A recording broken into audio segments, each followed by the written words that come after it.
Cuidado com pets. Olá, eu sou a Ana Isabel Ribeiro, bem-vindos a mais um episódio do Cuidado com o Pet, o teu podcast do P3 sobre animais de estimação.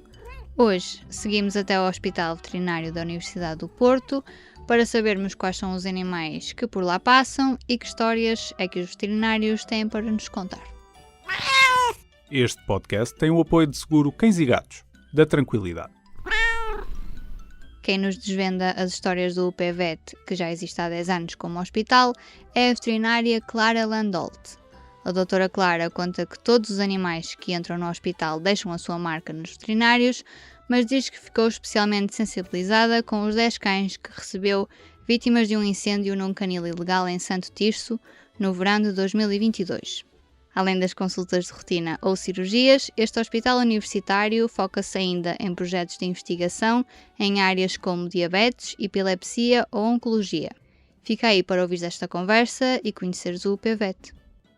Doutora Clara, que tipo de animais é que o UPVet costuma receber? Assim, essencialmente nós atendemos animais de companhia, embora esse termo seja um bocadinho mais abrangente nos últimos anos, não é? Temos agora os chamados exóticos também, mas essencialmente cães e gatos, e alguns coelhos, alguns chinchilas, algumas iguanas, algumas tartarugas, mas com mais incidência são os cães e os gatos. E de todos os animais que já passaram pelas suas mãos, qual foi o que mais a marcou? Eu acho que há tantos que nos marcam, não especificamente por causa de ser uma espécie menos frequente, mas se calhar as histórias, a parte mais humana da história, se calhar aquilo que nos marca mais, não é? Que aqueles mais difíceis, aqueles que estava mais longe a probabilidade das coisas acabarem bem e que no final acabaram bem. Acho que é isso que nos faz vir trabalhar todos os dias, é fazer a diferença na vida de algumas pessoas e dos animais, não é? Que os acompanham. Mas há alguma história específica que a tenha marcado ou que agora se esteja a recordar, quer por ser um pouco caricata ou mesmo por ser difícil de tratar?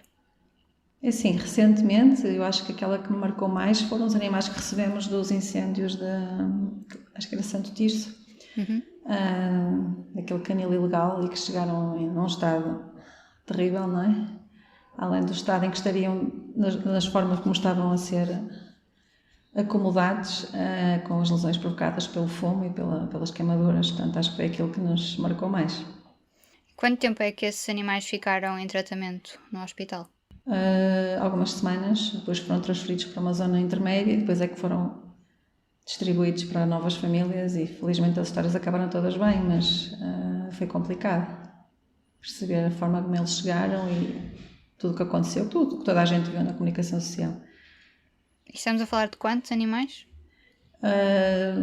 Cerca de uma dezena que vieram para o nosso hospital. Eles foram distribuídos por vários centros de atendimento, não é? Aqui na zona norte do país, e nós recebemos cerca de uma dezena na altura.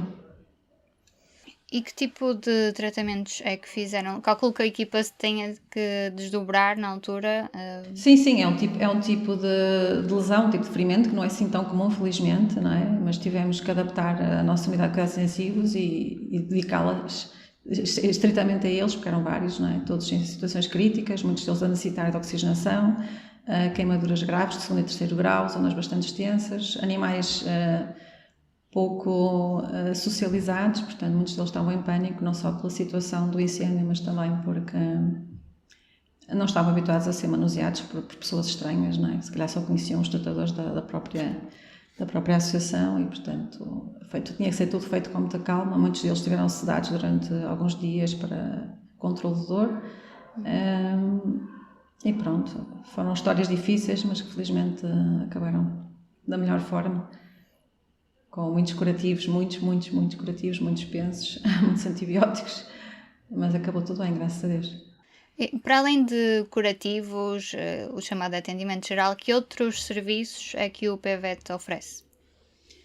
Sim, em nível de consulta geral, fazemos o atendimento da consulta profilática, portanto, situações de controle de parasitas, controle de doenças com vacinação, orientação na alimentação, obviamente, orientação no comportamento animal e educação dos animais, não é? Porque para as coisas correrem bem quando se adota um novo animal é preciso prepará-los para se integrarem na família, para que as coisas corram bem.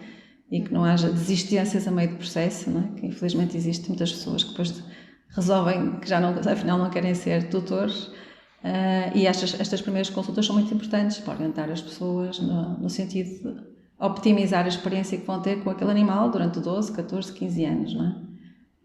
E algo mais grave que o animal possa ter, por exemplo, que se for preciso ser operado, o hospital também tem esses serviços?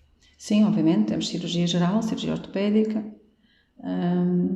recebemos casos, portanto, também de outras clínicas privadas que são referidos para cá para alguns procedimentos mais específicos e também, portanto, ajudamos esses colegas de outras clínicas que às vezes não têm os meios necessários para mesmo até meios complementares do diagnóstico. Podemos fazer cá alguns exames que ajudam na orientação e no planeamento do tratamento a fazer esse animal. O vosso hospital também tem aqui esta parte de investigação que os alunos do ICPAS podem utilizar. Isto quer dizer que estes alunos também podem dar consultas ou só mesmo na parte de investigação? Não, eles assistem às consultas, portanto, eles participam nos procedimentos, quer na recolha de dados, à chegada, por exemplo, de um paciente, eles participam na recolha de dados sobre a história do animal, o historial clínico anterior, como é que é o dia-a-dia do animal, onde é que ele habita, o que é que ele come, na recolha de informações, e com isso vão começando a dar os primeiros passos na investigação dos casos, né, dos sintomas, para chegar a uns diagnósticos possíveis. E depois participam nesses meios diagnósticos complementares que vamos utilizando, sejam eles recolhas de sangue, radiografias, ecografias, ou mesmo TAC. No final, tanto todas as investigações são recolhidas e são discutidas com os alunos no sentido de explicar como é que chegamos ao diagnóstico e com esse diagnóstico que tratamento é que vamos instituir. Voltando aqui à parte das operações, se um animal ficar internado, pode receber visitas do dono? Sim. Quer dizer, em situações muito específicas pode não ser possível porque o animal está a receber algum tipo de tratamento numa zona do hospital que não é acessível para pessoas estranhas ao serviço. Mas geralmente, quando eles estão estáveis, sim, têm visitas diárias até a sua completa recuperação e poderem ir para casa. E normalmente essa recuperação dura quanto tempo? Pode ser 24 horas, por exemplo, uma cirurgia eletiva, por exemplo, uma variesterectomia, portanto, por exemplo, uma cadela, portanto, faz a cirurgia, fica 24 horas em observação e está tudo bem, tem alta no dia a seguir.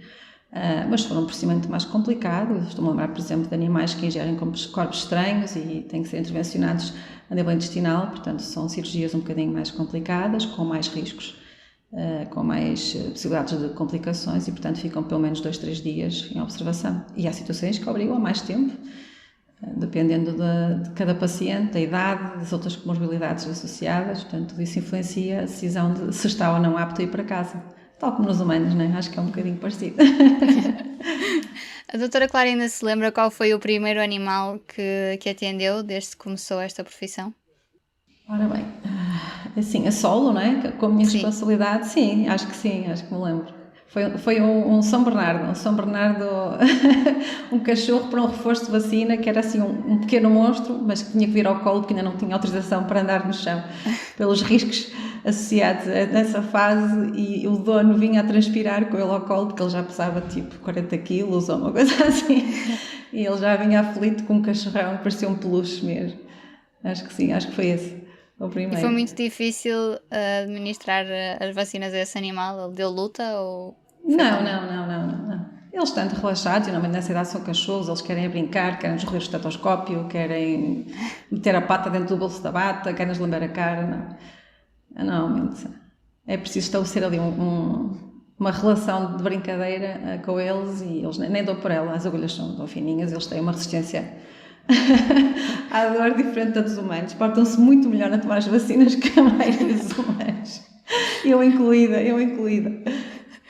Consegue manter essa brincadeira com todos os animais que passam por si, sejam cães, gatos, répteis, coelhos? É assim, alguns é mais difícil porque eles já chegam num estado de ansiedade, de stress, de medo, e que não nos permite esse tipo de aproximação. Há animais que nós temos mesmo que os estudar para poder tratar convenientemente, porque no seu estado normal eles próprios são um perigo para eles próprios, não é? Para nós estamos a trabalhar, e mesmo assim com todos os cuidados, muitas vezes somos arranhados, embrutidos, pisados, ficamos com hematoma, mas temos que perceber em cada situação se o que vamos fazer necessita ou não de alguma sedação prévia para garantir a segurança do staff e do animal e do tutor, que muitas vezes tenta ajudar, mas infelizmente também é mordido.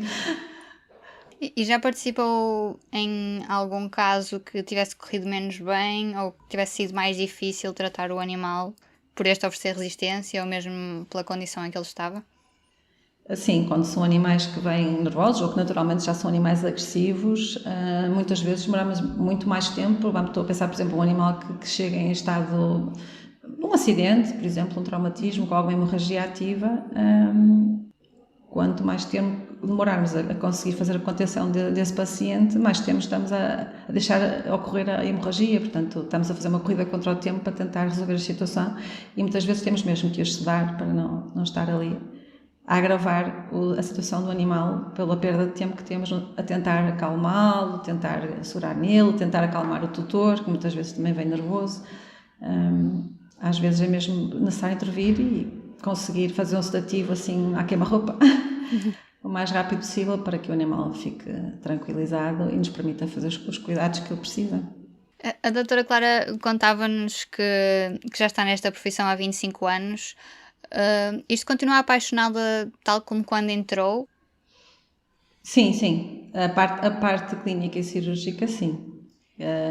Cada vez há mais formas de ajudarmos e fazermos a diferença na vida dos animais e conseguimos muito mais do que conseguíamos, se calhar, há 25 anos atrás, em termos de medicamentos, em termos de tratamentos disponíveis, em termos de métodos, mesmo técnicas cirúrgicas, mesmo aparelhos que podemos usar, meios de diagnóstico. Portanto, está tudo a evoluir tão rápido. Acho que é maravilhoso podermos estar sempre a fazer coisas diferentes e aprender coisas novas todos os anos, todos os meses, todos os dias. Todas as horas. Yeah.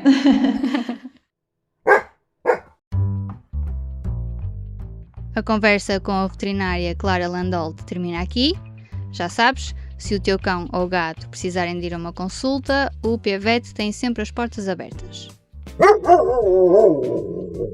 Deixo-te ainda sugestões de notícias que podes ler no site do PET em publico.pt/P3. A primeira é sobre um grupo de investigadores portugueses que quer evitar o sofrimento dos animais durante as experiências em laboratório e por isso criou gomas medicamentosas mais fáceis de ingerir. As gomas da Happiness estão à espera de patente e podem ser usadas por cientistas ou donos quando os animais precisam de um incentivo para tomar a medicação. Esta semana, no site do PET, temos ainda a história das cadelas Zazu e Tika, que visitam crianças que estão na ala pediátrica do Hospital de São João, no Porto, e ainda arranjam um tempinho para estarem com os profissionais de saúde. Para terminar, fica com a história de Kroga, uma tartaruga bebé que sobreviveu 6.000 km à deriva até ser resgatada na Irlanda. O podcast Cuidado com o Pet fica por aqui. Para sugestões de temas, o e-mail é isabel.ribeiro@publico.pt. Este episódio foi produzido com a ajuda da Ana Zayara e da Aline Flor. Eu sou a Ana Isabel Ribeiro. Regressamos na próxima sexta-feira. Até lá!